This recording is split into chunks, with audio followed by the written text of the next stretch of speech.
Good morning, everybody, and welcome back to the channel. So it's beautiful Wednesday morning. It's raining a little bit, which is fine with me because it's keeping the dust down. It's been pretty hot and dry the last couple days, and we need a little bit of rain. So plus that little bit of rain will give some of these soybeans a little bit of a boost, get that dry soil soaked up a little bit, and get them beans starting to swell and starting to grow. So we finished up with the corn last night about 9 o'clock. Dad pulled the planter up for the last time for the season, brought it up into the yard. So corn is officially done. And if I have a good day today, I will be able to finish beans today. Other than the two new farms that we picked up, the one that was CRP ground and the other one that was just cow pasture, we still got to plow those and get those worked and ready for beans.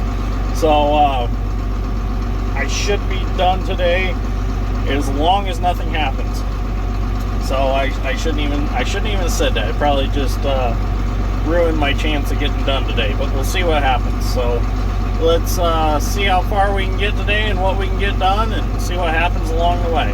So we'll video throughout the day. So I did have a viewer ask a question, want to know how fast I was going, because he said it looked like I might have been going 10 miles an hour in my videos. I've never run 10 miles an hour. The fastest I have ever run is 8 miles an hour with this planter. That was behind a 4955, and I was trying to beat a rainstorm that was on its way. Typically, I run anywhere from 6.5 to 7 miles an hour, depending on how smooth the field is. Like this is smooth, soft sand, so I'm running 7 miles an hour. And as you can see, the row units are riding pretty smoothly. So everything is good. Now if I'm in like some clay ground that's been worked and it's real chunky, I'll slow way down, because them gauge wheels will start running over them chunks and they'll really make them row units start hopping, and then that's when you end up with inconsistent seed depth. So you just got to slow down, kind of take it easy. But out here in this sand, put a little down pressure on them, and they roll really smooth. You see the closing wheels bounce up and down, but they bounce because they're hitting, you know, root masses and stuff from the cover crop and things like that.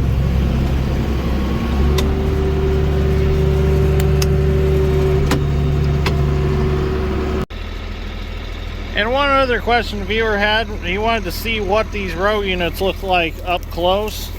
So I figured I'd just stop real quick while they're in the ground, and then you can see how the actual down pressure springs and everything work on them. So what I like to do with this planter is I like to set the planter down and then get these level, and then that's where I run it. Some of them are uneven because they're like in tire tracks here at the end of the field and the inrows. But this one is where it should be right now. And they're just a single disc opener. The disc opener kind of runs at an angle, and it's got a seed boot behind it. So it cuts the trench, seed boot opens it up a little bit, and soybean falls out, and it's got a seed firmer here that's spring loaded, that holds the seed down in the trench, lets a little dirt fall on it, and then the closing wheel comes through and it throws the dirt back on it. Just a single gauge wheel for depth, and that's really all there is to it. They're very simple row units. There's not much to them at all, really. So right now, with the weight of the toolbar, it's got the spring stretched, and that spring is actually pulling down pressure down on this row unit to make this disc opener cut and go through the crop material to make it a no-till planter. Okay, let's keep planting.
so far this morning, we're having a good morning here. We're getting a lot done. I got that field done. I got this field done, which those are two of the smaller fields that are left. There's a third smaller field on the next road, and that one's only like an acre. That one's a pain in the butt because you got to fold up and go over there just for an acre.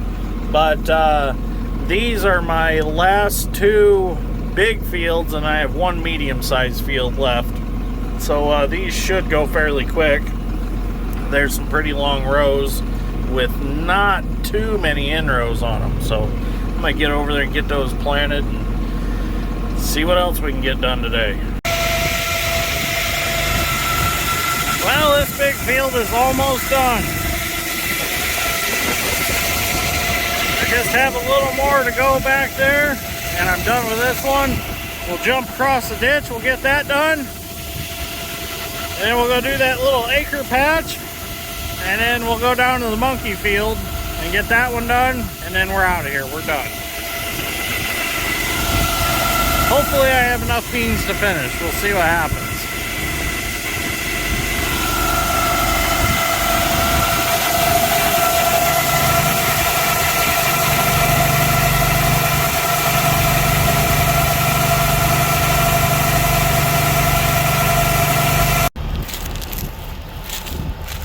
Check this out. Cute little deer. Now I don't want to hurt it or anything. I just want to chase it to the edge of the field so I know that it's safe.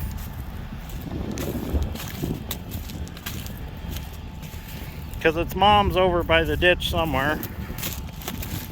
I just hate this time of year because they blend in with the corn stalks, and I really don't want to run him over, or her, or whatever it is. So I figured if I get it to go over by that ditch in the pass that I already planted, we'll be okay. Oh, look how cute. You're fine.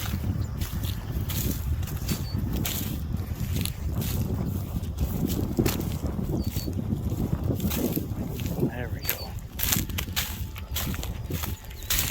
Go over there where it's safe. Oh, fell on the tire track.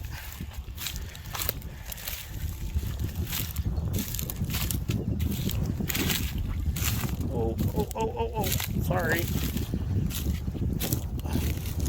Oh no. It can't be very old. Look how sweet. Oh, I think it's a little buck. Yep, go over there.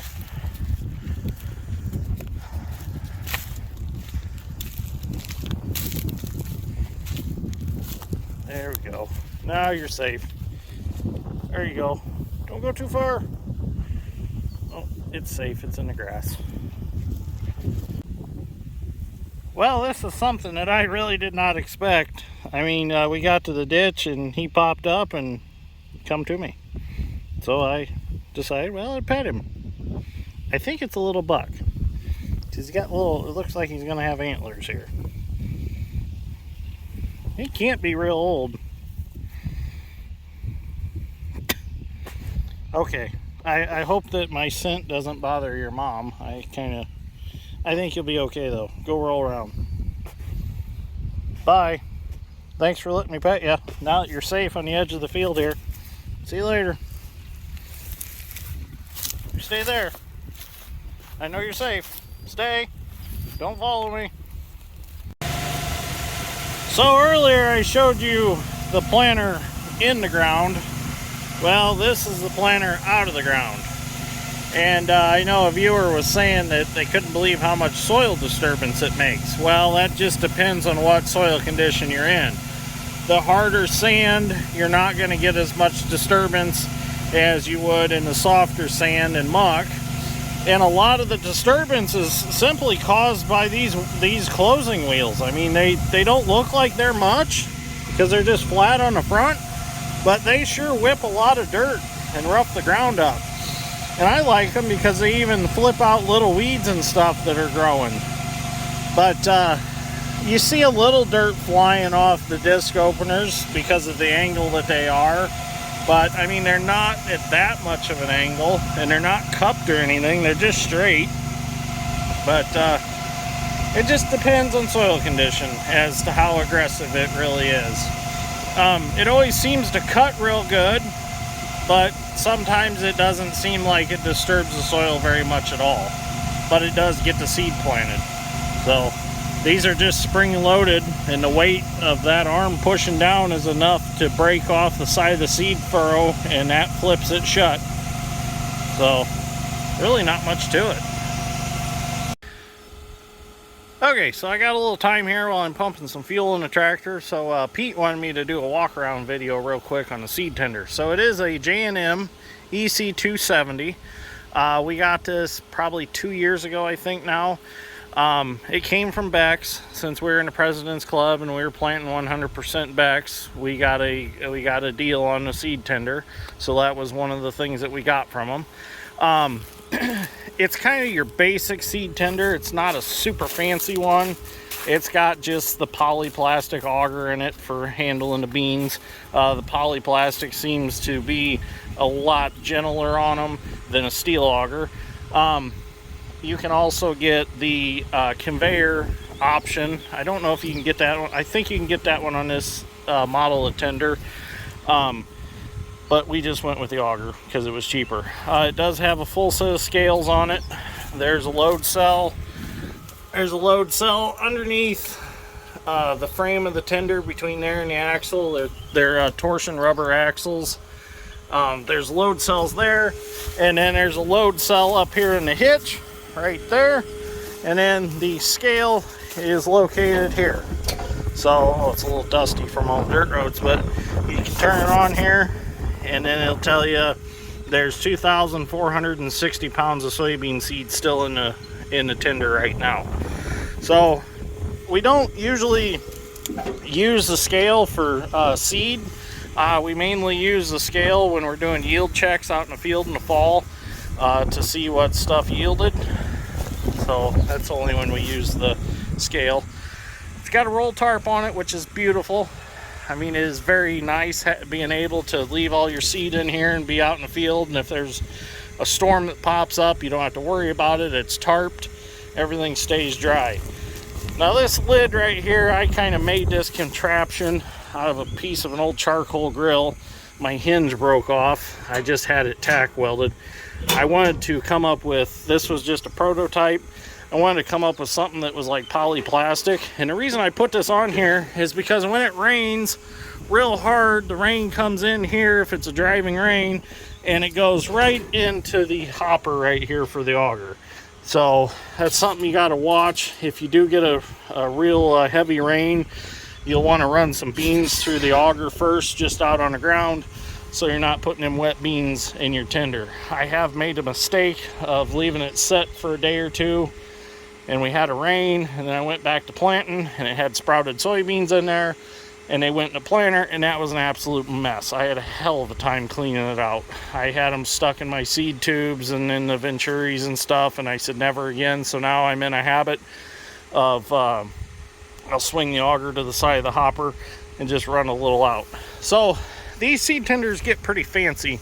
I know Millennial Farmer has one that his conveyor can be swung out, and he can put boxes directly into the planter with the conveyor without even having to put them in the hopper or the tender. So, or you can actually swing the conveyor around and fill the tender from the ground with pro boxes with like a forklift or something like that. But when I fill it, I always go over the top with the Bobcat, climb up the ladder, and pull the door open on the seed tender. So that's how I do it.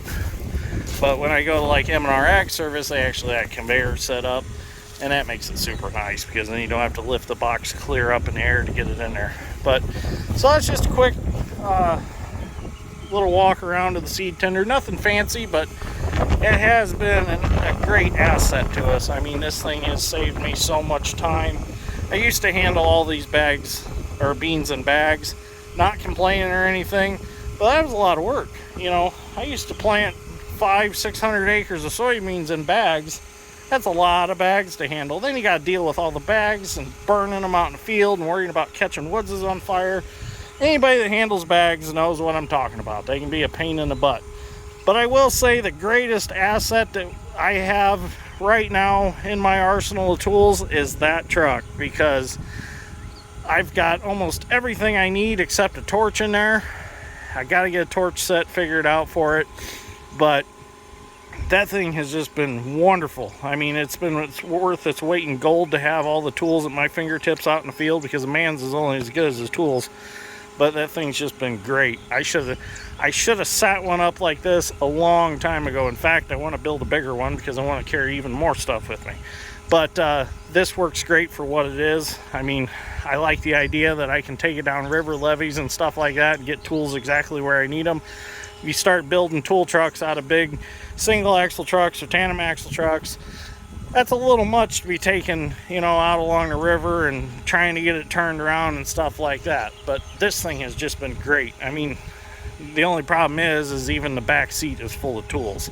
I need more storage on the bed, which I've been trying to figure out different ways I can do that. I need to get my Pipeliner's Cloud umbrella mounted above the fuel tank. I have one of them Pipeliner's Clouds that Mom got me for Christmas that is a big fireproof umbrella for shade purposes and keep rain off you when you're working and stuff. I need to get that mounted on there, and that'll be nice to have with me. Okay, fuel's done, so let's get back to pointing. Hopefully we can get finished up today and go home.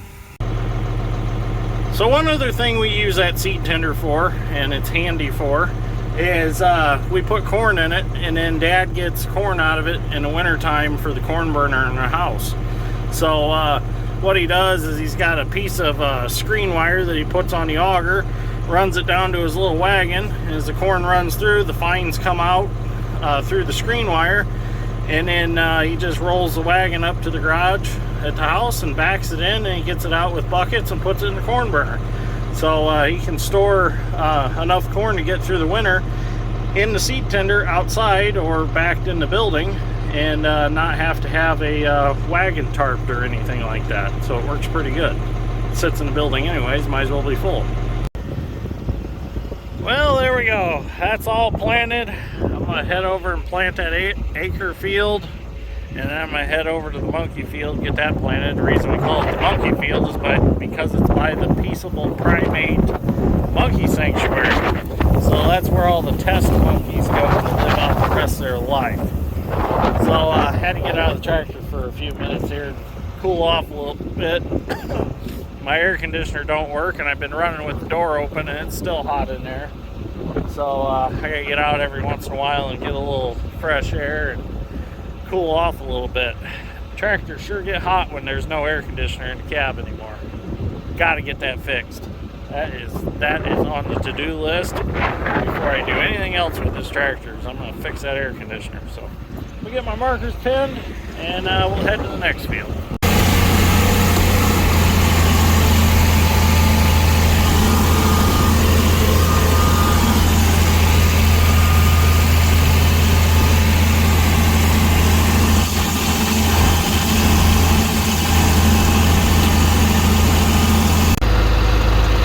Definitely not a very big field. If we would just clear an entrance through that woods or that tree line back there, that would get us into the big fields that I was just in. I wouldn't have to fold up to come around to just plant this right here. So that's something else I want to do this coming winter, is clear a spot through there to drive through.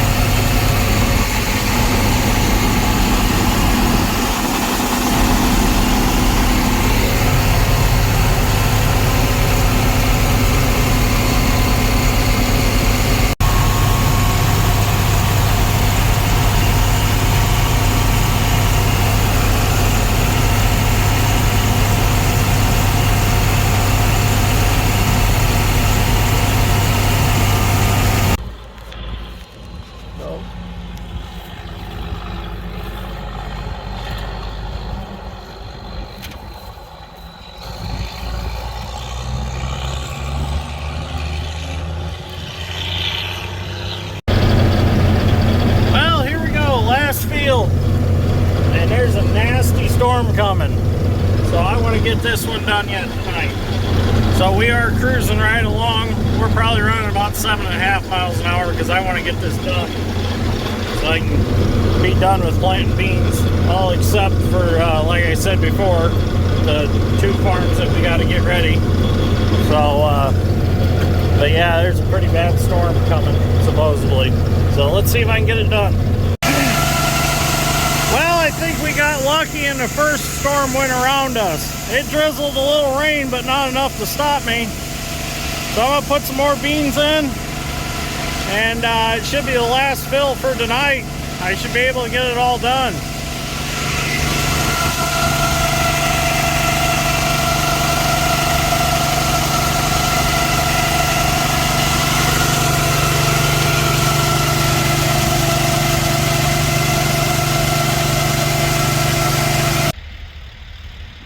So I think my dad fell asleep down there in the truck at the intersection where he started watching me.